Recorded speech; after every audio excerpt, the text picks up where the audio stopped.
Hello there.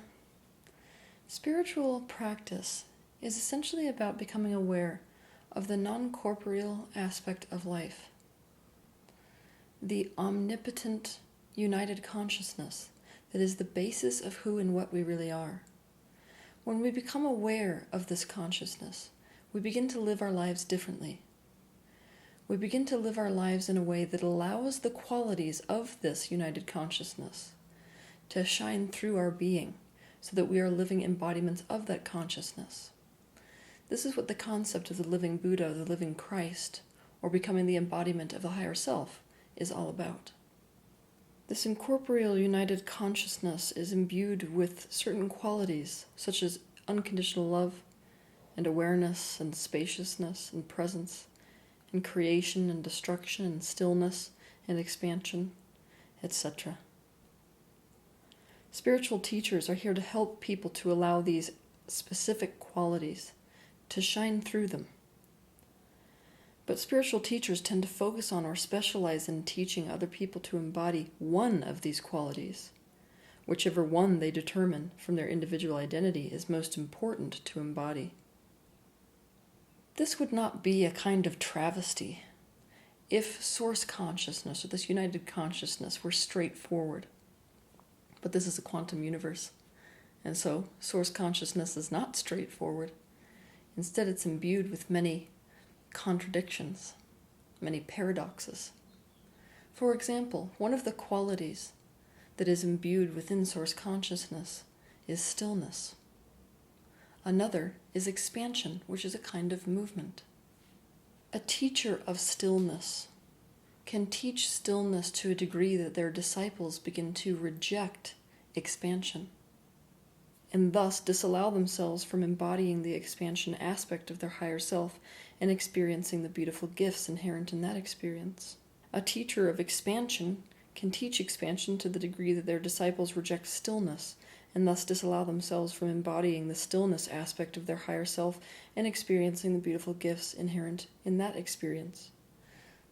It is the merging of these beautiful dichotomies that present the opportunity for the most progression of our human consciousness on this planet at this time.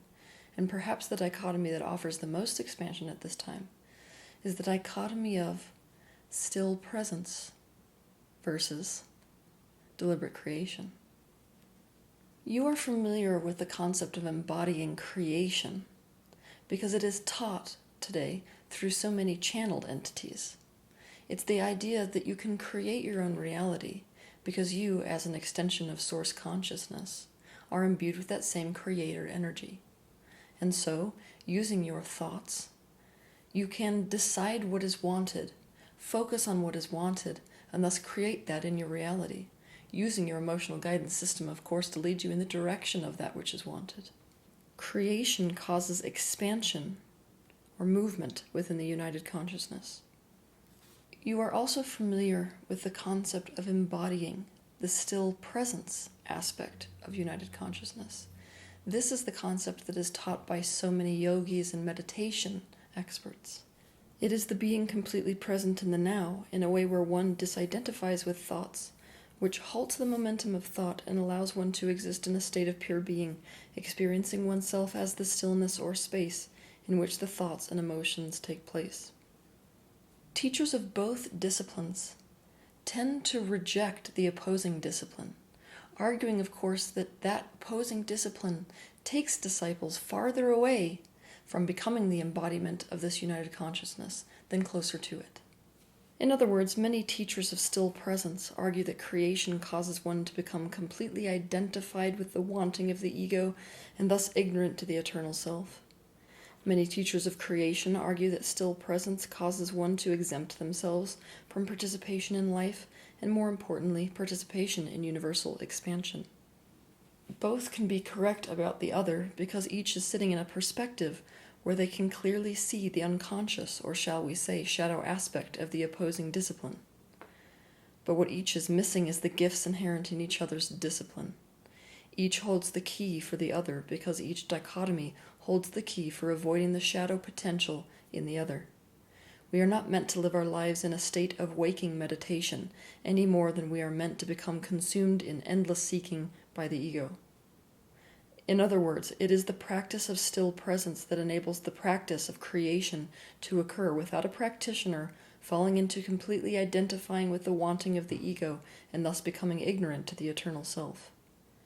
It is the practice of creation that enables the practitioner of still presence to practice still presence without falling into exempting themselves from participation in life and expansion. Call this a marriage or a union of opposites. We can see what the beautiful union of dichotomies would look like practically through the progression of spirituality in the following 3 steps.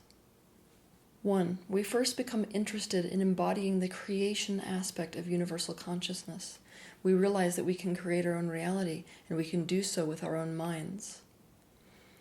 But what we do is we begin to create entirely from the perspective of the ego. This is what was happening when you were watching the movie The Secret. It's what felt off about it. We were deliberately creating, but we were not disidentified with the ego enough to understand that we were creating entirely from ego. 2, we become aware of the ego, both the light side of the ego and the shadow aspect of the ego. This creates a disidentification with the ego, which is incredibly critical because at that moment we are able to recognize that we in our waking life are essentially the junction between 2 aspects of ourselves, 2 points of perspective. The first is the eternal self, the second is the temporal self. 3, we now begin to create our lives intentionally, except this time we are doing so from the perspective of the eternal self. Our ego is not using us. We have disidentified with it enough to be able to be objective about it. And so, our ego is a tool that our eternal self is now using for its conscious creation. Therefore, we are quite literally, consciously creating from the aspect of our higher selves. We are walking, breathing embodiments of the universal consciousness. In short, we go from unconscious creators to conscious beings, to conscious creators.